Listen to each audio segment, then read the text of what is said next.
With threats to our nation waiting around every corner, adaptability is more important than ever. When conditions change without notice, quick strategic thinking is crucial. And with obstacles consistently impending, determination is essential in overcoming them. It's this willingness, decisiveness, and resilience that sets Marines apart. With our fighting spirit, we don't just fight battles, we win them. Marines are the constant our nation counts on to fight the unknown. And through adaptable problem solving, we do just that.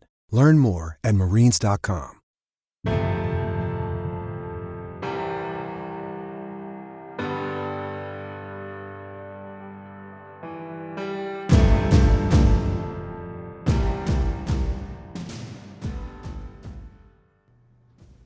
It's the divisional round in the NFL playoffs. Here on Saturday, we have the Green Bay Packers against the San Francisco 49ers. And one of the podcasts I'm pulling out of the archives is from their strength and conditioning coach, Chris Gizzi. I think this one is outstanding as you get into getting your team back into the weight room and working with them this offseason. Chris has a great approach to developing the whole person, and that really comes through in this episode. So enjoy this one from our archives. What you see on tape is a direct reflection of what you teach and how you teach. Video is important, but if you don't teach well, you're not going to like what you see on your video. First Down Playbook has been helping coaches teach better for 13 years. It allows you to present installs, playbooks, and practice cards in half the time with NFL quality. Coaching tools like video pairing, a player app, practice schedules, and wristband sheets have made First Down Playbook a program management system with everything in one place.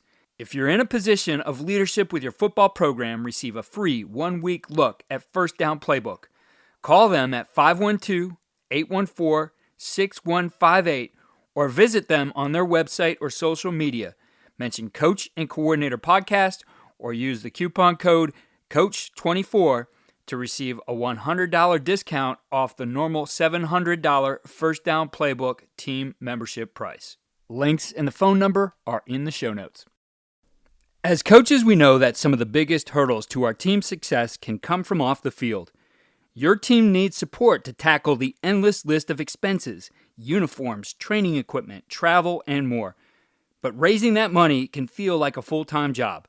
Thankfully, there's Vertical Raise. Vertical Raise is the premier online fundraising platform using innovative technology to create the easiest and most efficient system available.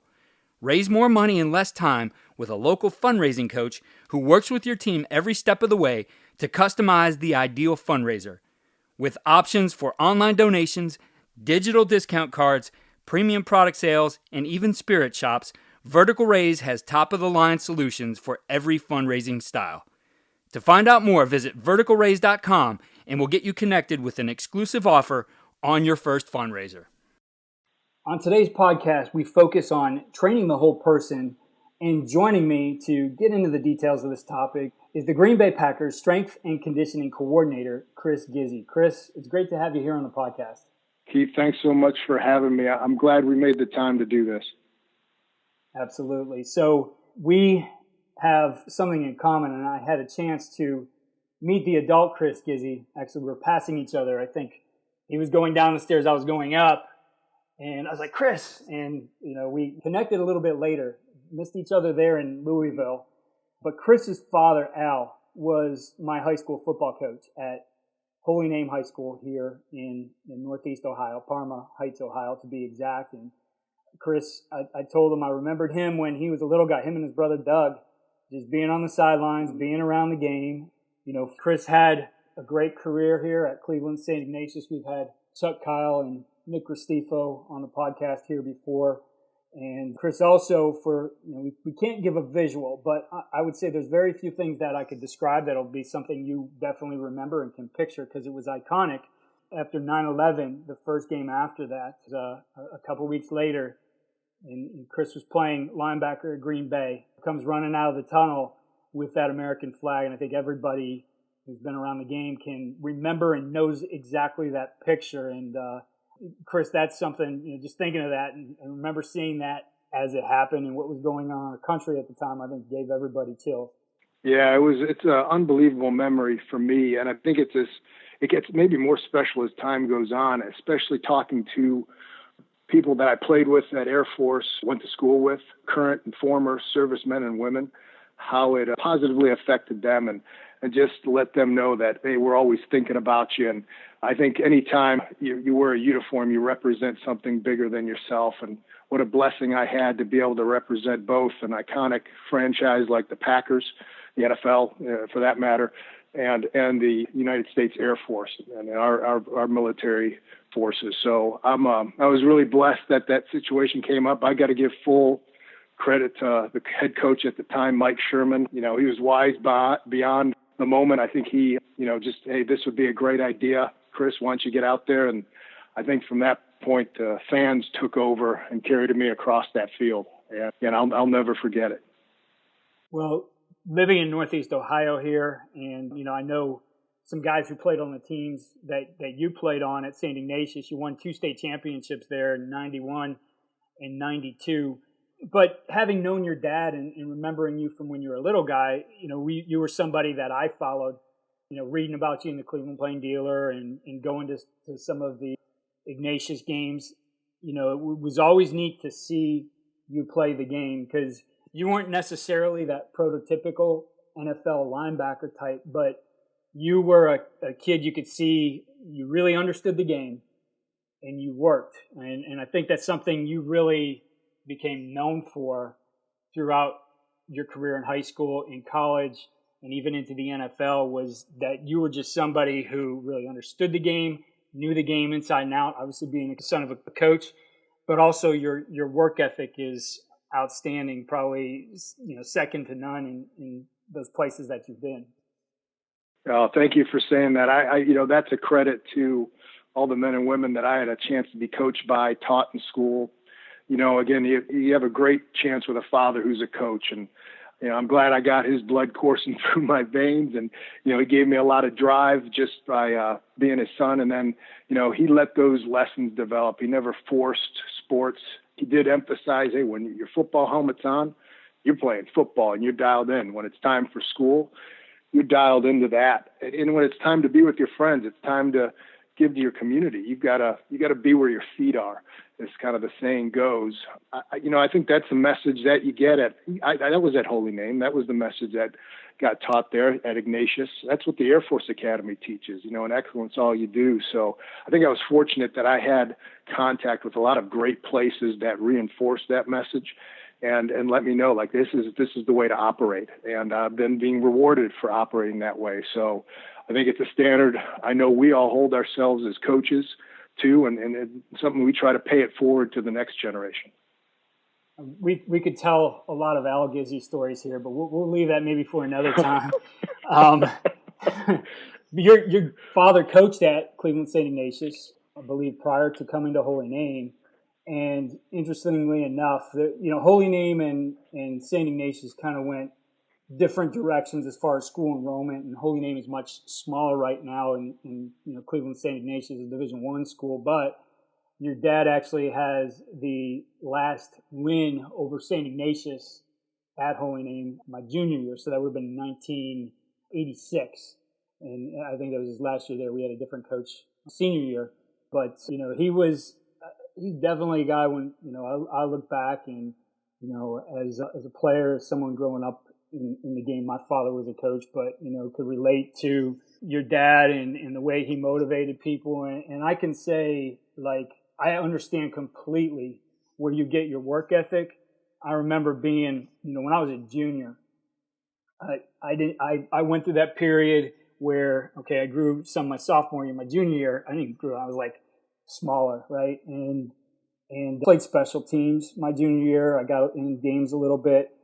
But, after that season, I remember sitting down with your dad and just getting completely motivated to do something my senior year. And, a lot of that, I can remember your dad would take the time too. There was a couple of us, we got jobs after school, but we were dedicated to being part of the team and being in the weight room. And if you remember back, Chris, to the weight room, then it was in the basement of the convent. And during the season, it was a locker room as well. I mean, really just a rough place to be. But, I can remember I think there was two of us who couldn't get to workouts after school, and your dad would actually come in the morning just for the two of us and work us out. And, I really appreciated that, a coach would take the time and, number one, understand that, hey, I need to work right now, but also then give his own time. He didn't have to be there, an hour before everybody else, but, he would do it. And so I could see just the dedication and all those things, how certainly you got a lot of that from your dad. Yeah, I tell you, again, fortunate beyond belief in that a lot of those lessons it's not anything he forced or he taught. It's stuff you learned being around him. And I think that's what you so well articulated in that, you think about being a young man and someone pays you solid like that. And now you've probably done similar things throughout your career. I know I probably noticed that, what was I, 10 years old?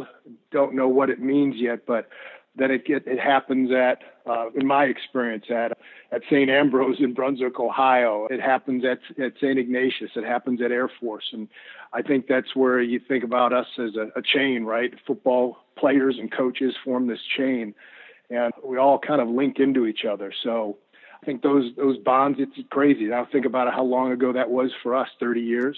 But now we can remember those moments like they happened yesterday.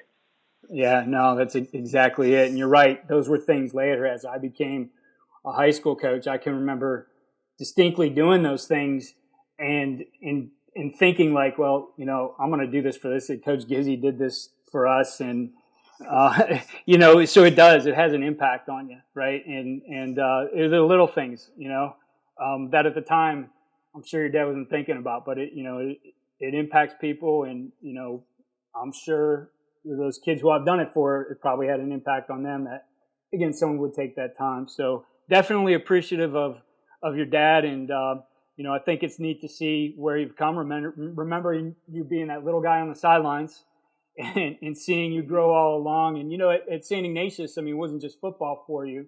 You were a heck of a wrestler too. Now it was Ignatius and Ed's and for a long time, and still St. Ed's is really something or some place has been known for wrestling, but you went to Cleveland St. Ignatius and, ended up placing second in the state there. So wrestling was a big part of your high school experience as well.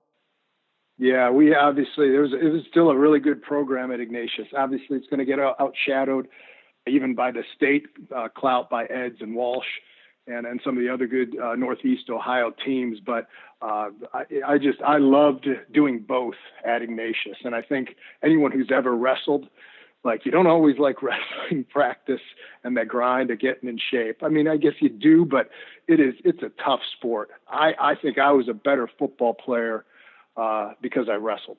And, just to make that, I really felt that gave me an advantage, not only from the toughness and work standpoint, but I think being able to use your hands and feeling leverage. I've always felt that was a strength of mine as a player. And I wrestle with my 4 kids all the time, the 2 boys and 2 girls. And, I think the world of that sport, not only just for it, as a sport in and of itself, but what it teaches you about yourself and teaches you to help you in other sports as well. When you look at that high school experience, and we are kind of in a day and age where there's been more of a push for specialization, that, the 3-sport athlete has kind of become rare and there's less of the 2-sport athlete probably than we'd like to see. But, I think you're a prime example. You're somebody who is able to go and play the game at a high level. And as I said before, height-wise, a lot of people would ding you because of that, and maybe not recruit you.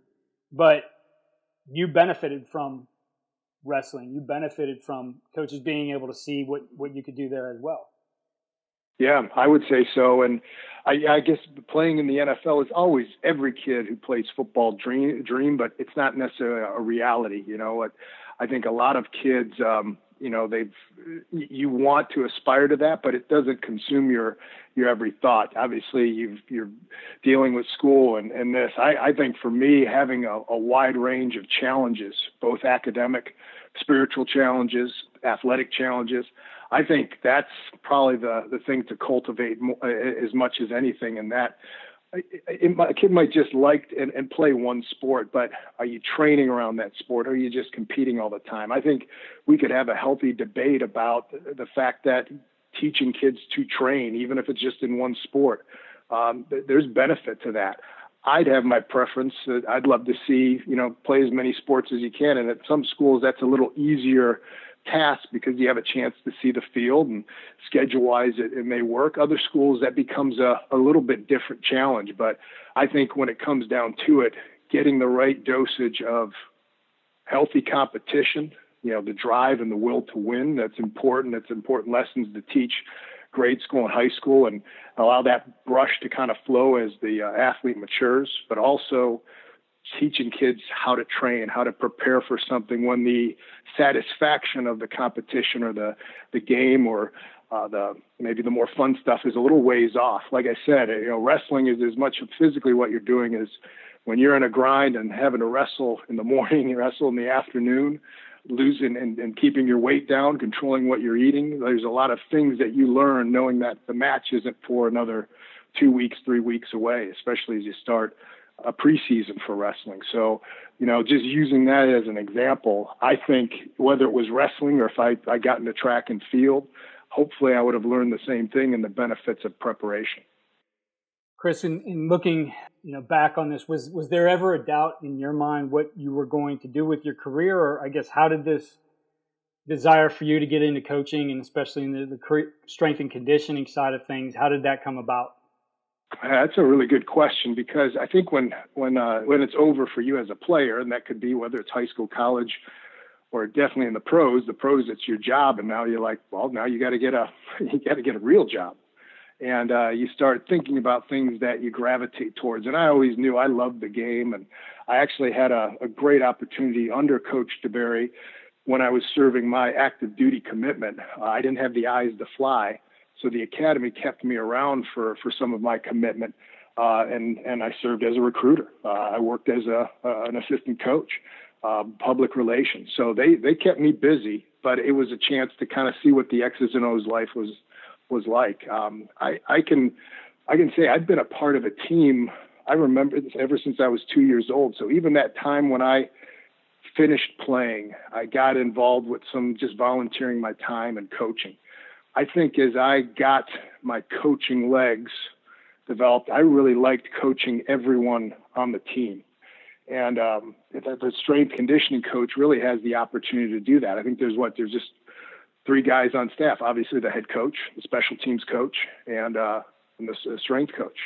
You get to coach each player, and I think it's a unique challenge, not only in communication, but and be able to empathize and be able to build someone's confidence in the things they're doing well, and then to get them to reach outside maybe what they're comfortable doing or even they think they can doing. But, no different than wanting to go from benching 95 pounds to 115 to 135. We start at the 95. We want to be able to get it at certain reps, and then we add that weight or we increase those reps. Like there's a progression to do that. And, it's just not limited to weightlifting. It's getting kids to believe in themselves. And, I think that goes across every level. Confidence might be the best benefit we get from strength conditioning.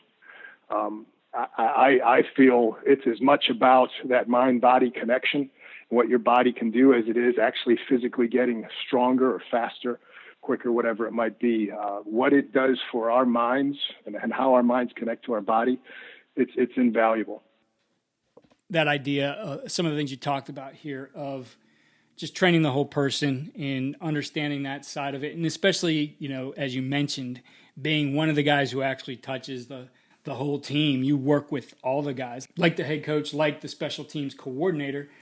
You also then have a chance to really have a big influence on the culture of the team, right? And I think a lot of that does fall to those individuals who, and their teams, their assistants who are with these guys for a great part of the season, off season, working with them, communicating with them, whether they're in the building or outside the building. For you, how do you help integrate and build that culture for the team? Well, I'd say the best thing about it is we communicate with it about it to each other all the time. And, everyone has specific demands of their job. You really feel the X's and O's coaches, the amount that they have to teach scheme and everything that goes into the subtleties and the detail that demands. But I'd say this is across the board, especially here in Green Bay right now. We got coaches that are very, very passionate about how important that culture piece is. And sometimes, again, it could be just that we got culture, we got that. Well, it's how you communicate with each other. It's, a set of principles that you maybe abide by and again, keeping things simple in that regard. But it starts from the top with what Matt LaFleur and Brian Gutekunst, the GM, that really gives us the confidence and the ability to have an impact and position ourselves to give a little bit to that culture. And I think it's how we treat the players. I think we put the players at the center, not to mean that we're here like, this isn't a daycare or a pamper or a boutique health club service. It's a football team, and we're doing this together. But in the end, we want to give the player the best opportunity for them to be exceptional on that field and to work with their fellow teammates. So, when we put the player at the center of this thing, it's, we're not going to squeeze it and put water in your mouth here in Green Bay. We're going to hand you the bottle because you take ownership in how you drink. And, we want to make sure that guys feel pride and that they are a master of their own domain. They're a leader in their own personal endeavor to be a professional football player. Giving guys a chance to consult others and then bring that together so they get the best programming and the best workout for themselves. Like, we encourage guys to find other avenues so they can get better and find those weak links in their games, as well as make those things stronger for themselves. So, I think that's an important part here is we don't ever want to cater or pamper players, especially in an NFL locker room. I think we want to make sure that they feel like, hey, we're engaged. We have a vested interest in achieving the same goal, and everyone's in on it. And I think that's a powerful bond between player and coach, because we know physically what the players put on the line is the utmost. They're putting their bodies out there. They're physically training themselves. It's a stressful job, but it's a satisfying job. Everyone who's come into this thing wants to do it. They're eager to do it. And we honor and respect that, just like the player honors and respects the coach's commitment to helping them to achieving what we collectively set as the team goal. I think that's a powerful thing. And I think we do that well in Green Bay, and we want to do it better. And I'm fortunate to be a part of an organization like that. Before we got going, you were talking about, your approach to this and how you don't view this as just you're building the athletic ability or you're, making this guy just stronger, that you look at this and approach it that it is training the whole person, which I think is important, whatever level you're at. I think this certainly applies to the high school strength and conditioning coach or the coaches who run that in the off season. That also, we mentioned culture here just a second ago, but it also builds into the culture of what you're doing when you take an approach that you are training the whole person. Yeah, you know what? Here's a good story. When I first started out kind of in the private sector, you work with sports athletes, you work with businessmen and women. You have the opportunity every now and then to work with first responders, law enforcement. And I had a great experience, and this is what kind of fortified it for me. What you're talking about is training the whole person and helping out this police academy as well as this law department. Had a good friend there. We exchanged some ideas. It's like, hey, come in, see what you can offer here. Gave some presentations, started working with the various departments, their jump team, their SWAT, even their beat cops, their bike units. So some of the more physically demanding, but also just this is just general police work. And like with anything, you do a skill or a task analysis for each of these departments. And I think the thing that kind of jumped off the page at us, and then you write this down. You're like, think about what you would do for football. Oh, you got to be able to run. You got to be able to shuffle. You got to be able to change. We were looking at all this for law enforcement. And again, this this is an honor to them. They have to sit a ton and focus and do this sometimes in the dead of night, still be awake. And then if they have to respond, they have to get up and run. It was neat to see, like, God, we've got to get better at sitting and getting up and going. So, I started thinking about that too as I went to football, especially higher level football, where, well, how long are meetings? Meetings are 3 hours. Can we get, coaches to break up these meetings? Could we give them the guys a break every hour to stand up? Giving little advice like that, but also realizing that the players have a heck of a demand on their body just to keep the focus and the attentiveness that they need in meetings. So this is part of the job as well. It's not just the 2 hours on the field where they have to run and compete and play the game of football. There's a life demand there. So I think if we're not training the whole person, and it doesn't mean you necessarily have to specialize everything, but you've got to create a robust, resilient health and fitness base. And it just doesn't mean being able to go for 4 or 8 seconds and rest for 30 or 40 seconds. Like, practice and the game gets you in shape for that. We've got to build up some of the other ways in which the body uses energy, the way the body becomes efficient. Obviously, there's a lot of tools within our trade, but I think when we look at the athletic development process, if we're not considering all of the demands on the athlete, life demands, scholastic demands, and that could be the studying for the professional player, but our students in class for 8 hours, boom, they're coming right down to the field.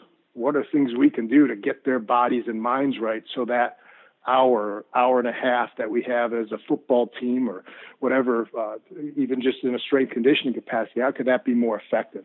Because now we're seeing the athlete as the whole person that they should be. We're creating probably a little bit better program for them.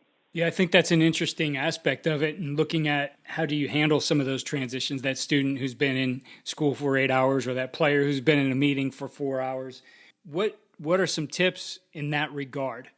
Within what you do to be able to help these guys make that transition, to be able to get them, locked in physically and mentally. Phil? Well, there's a few things, and I kind of just mentioned them. Like, sometimes it's just mentioning to a coach, and I think a lot of coaches are hip to this now, getting guys a break every now and then. And again, this teaches the guys to disengage and then having to re-engage. Sometimes with that re-engagement, getting something where hands are on some competitive element, whether that be, a lot of teams will have a free throw basket, even if it is a Nerf basket, to just get the guys to re-engage physically. The body and the mind will follow, and vice versa too. So I think finding ways to keep things engaging, because again, the game of football, you learn it most and best by playing the game. Well, we've got all these other various layers to that, and some of them are sitting in meetings and watching film. How can that be the most engaging that it can be? Well, sometimes it's those short snippets of that. Sometimes it's blanketed with some stuff that's about getting up and moving. I know the value of a walkthrough, and I think more and more teams are utilizing that. So I'm not telling anyone anything they don't know already, but I think that's, responsibility of the strength and conditioning coach to embrace all of that stuff and have ideas that here's how things can flow. Because I would say the putting together a schedule for each and every day to create rhythm for the team may be more important than the programming in and of itself. And I know in most teams, it's a full job of coordinators, the head coach, obviously, and a lot of people with a lot of experience in that to make an effective schedule for the team to follow. It shouldn't be something just glanced over and, well, we did this so many years ago, or I've always done it this way. I've never really looked at the schedule. It's probably worth sitting down and assessing some things to that nature to see how effective that day could be, even if it is just a 2 or 3 hour day for the high school athlete. Now the coaches are bracketing and working well beyond that, but it might then give them a chance to take a deep breath and seeing how efficient they are in the time they're spending with all their other duties, along with what they're doing with the players. Going into your second year with Coach LaFleur now, how much is he relying on you to be able to give some input into that process of what that overall schedule looks like? I think we're in a great spot in how we work together. Just speaking personally between Matt and I, but I think too, this is from a whole team standpoint, the demand for communication and the ability to feel like your voice is heard. We want to hear what you have to say. I think this has been a good move by Coach, and he welcomes that from everyone. Now, I think having the situational awareness, knowing when that's appropriate and when that's executed, Matt's created a great environment and great timing for things like that. But I think we value each other and our roles. And I think that's just the idea that every team could have. And in a way, that's what we mirror in our department. Can we close the door? Can we chop things up? Can we look at it in a different way? We have to have different viewpoints on it. And then I think what's true to form, this is as important as that deliberating and arguing about it, having some healthy conflict. But then the door opens and it's one message. Everyone's committed to it. And that takes being a pro. And I think we all have moments where like, God, I really feel strongly about this. But I tell you what, the best thing for the team is like, hey, we have got to go with this message. We've got to go because this is what the head coach says and we're marching with it. And I think that's what we felt so much confidence in is when that door opens, boom, our guns are blazing and the players know it. We believe in what's said and we want it to work because I think if we're all pulling in the same way, it doesn't have to be perfect, but we have to do it together. We got a chance. Kind of playing off that whole idea of training the whole person. Like this is also something that is lifelong, whether you're somebody who finishes up playing in high school or you go on to college or you're somebody who goes on and plays some time in the NFL, the fitness side of it, the exercise side of it, I know you feel strongly about that too, that this isn't just training these guys for the short period they're here, but it's giving them some tools that they can take with them throughout life. Talk to us a little bit about that aspect of it and your philosophy on that. Well, when players have a chance to give input and engage and we communicate with them in that regard, I don't necessarily think like you're educating, but you want guys that feel comfortable feeling it and being in their own skin with it. There's a confidence that comes with that. Whether they want to go deeper and learn more, there are some guys that go that route. They get very cerebral with it, and that could be a good thing. It's also very good, and it's important that they can disconnect and just be an athlete and have fun and let it go. The last thing you want to think is you're overanalyzing your running mechanics or, different than we've all seen it. Someone, we use the golfer for an example. You keep fiddling with your technique. You're just not swinging and letting it rip. So, I think that can happen too, players overanalyzing. I think wanting to give them and create like, look, unplug from this, feel what it's like in your own skin. And then if they're doing it and they're able to find ways that it works for them, they're able to modify things on their own. So not every guy might like to back squat. But there's going to be an exercise they can do that's going to tax their body, and then the legs, their core, their various systems of their body, just like that exercise can do. So they feel they're still engaged with the team, they're still giving effort, they're sweating in the space. And now that athlete, there's that buy-in that comes with that. Look, there's a way I can do this, even if I'm injured. Like, I think there's no bigger tribute to a guy that, after a game and the shoulder's sore, he comes right in and he gets to work. Or, you get a finger that just isn't working the way you need it to grab a bar. There's a modification for that. And I think once guys see, like, it doesn't matter, I'm training today. I'm moving. I'm getting back in it. I'm in the fight.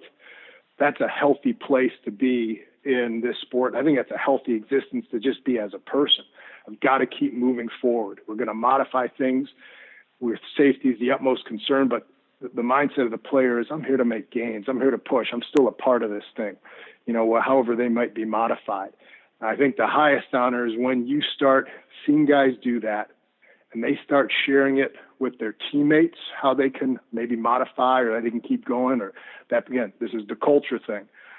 Shoot, they even might take it home and they'll share a story with you how they're doing some things with their kids who are coming in and playing sport. Now that's another link in that chain we're talking about. That's an important part of this game that now they've taken it and they brought it to the people they care the absolute most about, their family. And I think that's where health and fitness now becomes a part of their life. They brought it home with them, and it's the standard they want in their household. Chris, when you look at all the things you do as a coach, all the things you've learned along the way, and now you're able to, in your position, really be a leader in that. What's the one thing you do really that you feel gives your guys, gives the people you work with the winning edge? Tell you what, I think I just said it back there. We always want to have the mindset that we're on the attack and we're making gains. Now there'll be a strategy to it.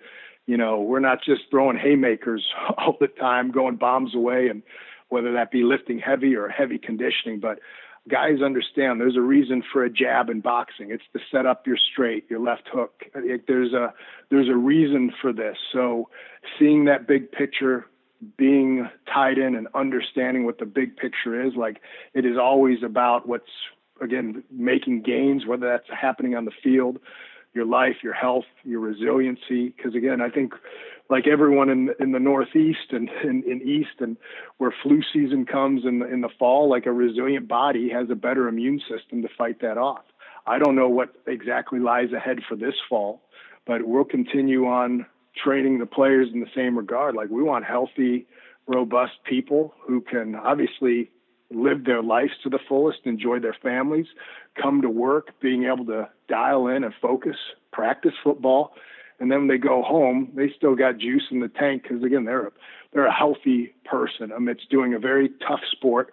But, there's a lot of tough occupations out there. I think as we look to use fitness, it's not, again, just about strength conditioning as a football player. We need healthy people across the board in every endeavor. We want to be healthy in life first and foremost. Football will then come after that. It's been fun to watch you grow in this game. I know you got a lot of fans in Northeast Ohio now who are excited about the position you have with the Green Bay Packers, so it's going to be fun to watch your part of that as well. And I really appreciate you taking time and joining me here on the podcast.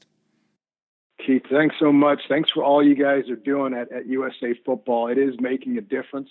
I know everyone in the NFL is supporting that mission, as well as we love chances to be able to converse about it. Like, we could talk football all day long and maybe share an Al Gizzi story or two, but on another call, I'd love to come back on any time and talk just about anything, man. This was a blast. I appreciate it. Absolutely. Well, we'll take you up on that, Chris, and good luck here to you and the Green Bay Packers in 2020. Thank you, sir. We hope you enjoyed that one from our archives. Be sure to keep tuning in to Coach and Coordinator throughout this offseason as we get into our series and some of our deep dives into defense and our OC office hour. A lot coming to you here in 2024. Follow us on Twitter at Coach K. Grabowski.